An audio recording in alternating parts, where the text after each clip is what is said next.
Bronx man charged in death of subway rider he pushed onto tracks in unprovoked attack. A Bronx man was charged in death of a subway rider he allegedly pushed onto the tracks, an attack that seemed to be unprovoked.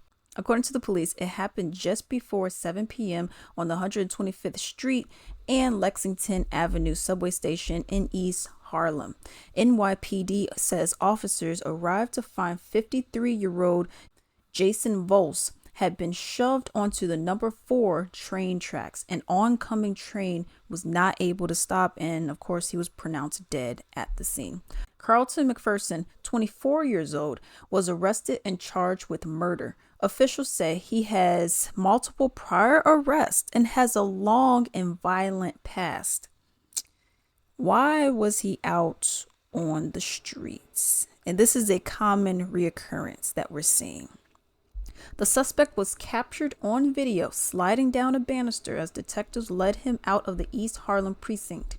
The NYPD has responded to past incidents where the Bronx resident was acting erratically, and authorities say he has a history of mental illness. Now you may say, okay, well, Alex, that's why I get mentally ill.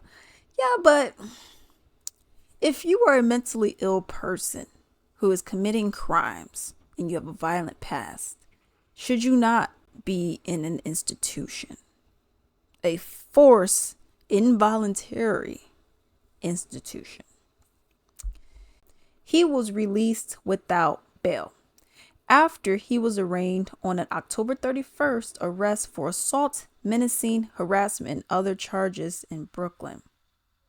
So you can say, okay, he has mental illness. Yeah, but it then says he was released without bail for assault, menacing, harassment, and a whole other slew of charges as well. He failed to show up for court twice, of course, and a judge issued a warrant for his arrest. He was picked up and brought to court on January 11th, where bail was set for $2,000, which he posted. Okay. So you have this slew of charges. Then you skip out on bail. You skip out on going to court, and then we get you, and all you have to pay is $2,000.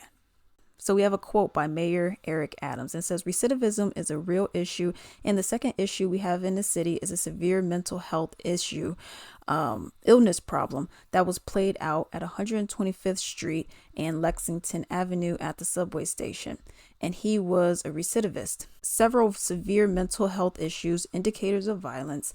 When you do an analysis and a cross correlation, you will see it's the same people over and over again. Yet we have no system in place to keep these people locked up. The NYPD chief of transit says arrests made so far this year in the subway systems more than double the number from last year. And while crime on the subway is down month to month, NYPD numbers show that the total reports of murder, rape, robbery, felony assault, burglary, and grand larceny are up 4.2 compared to this time last year. So it says that arrests made this far in the year is more than double from this time last year. So you're making more arrests, yet crime is still up. So are you not arresting the proper people with stop and frisk, for example? Are you not arresting the proper people, or what's going on? Well, this is another thing of someone innocent dying because the system failed to protect them. That's just simply what this is. Because if you protected me and you actually cared about my own safety, my own well-being, you even said, the article even said that more people are being arrested, but crime's still up 4.4% for murder, robbery, larceny, grand theft, assault, etc. But rape, but you're arresting more people. So obviously there's something going on. And then Adams went and said that, oh, well, when you check, these are the same people who are reoffending. Well, isn't that a problem?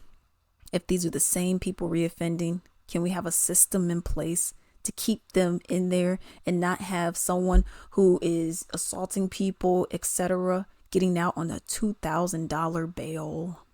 But let me know what you all think about this story down below.